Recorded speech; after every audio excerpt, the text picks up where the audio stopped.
Happy birthday to you.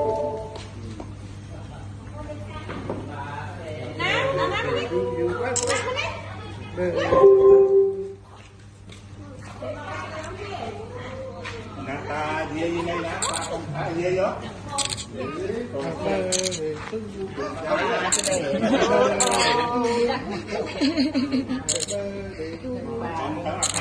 Bắt phải áo cô.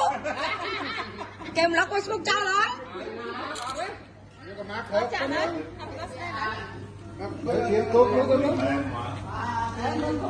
Đột nông chân.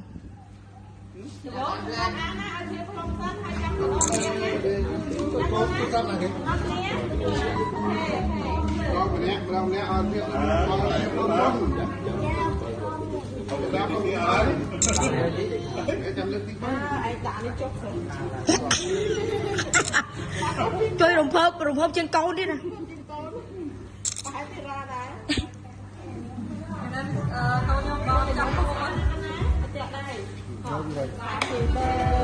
Để thôi yo, happy birthday to you, happy birthday, happy birthday, happy birthday to you, happy birthday.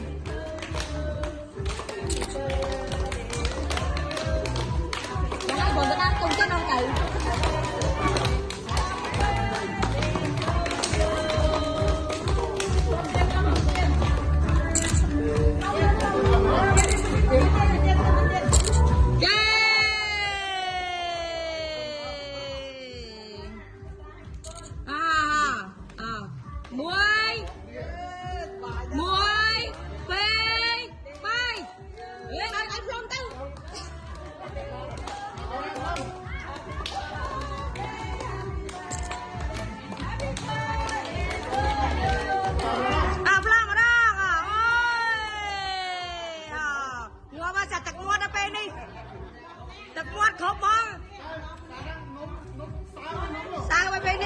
Happy birthday to you.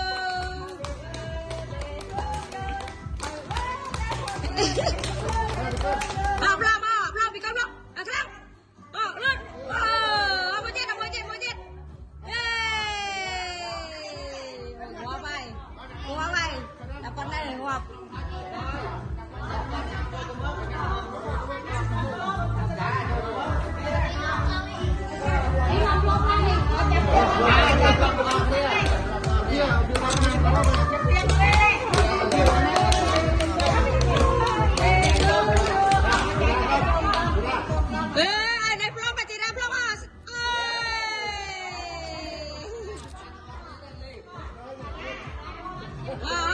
Mình đã mua hết mau.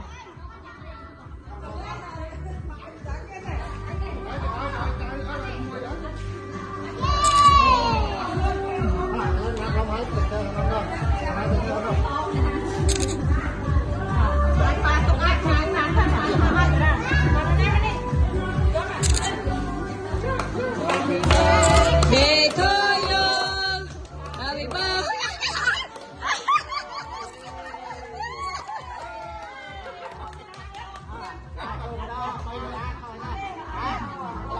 Mà to đó mà lên ông Phong cái nào mà belum mau mà chặt muôn nào belum mà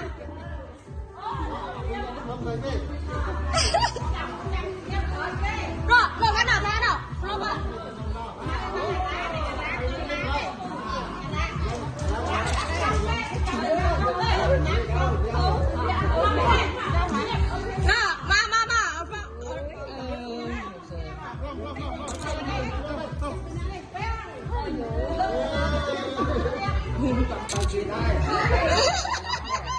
môi bê môi trời mua vào đâm lắm ở Phong làm ơi ở bà chạp lòng này kế đang ở sao tặc muôn đây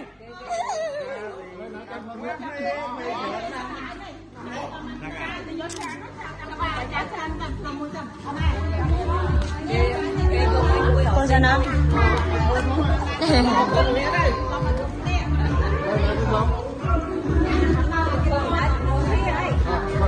ông phi à mama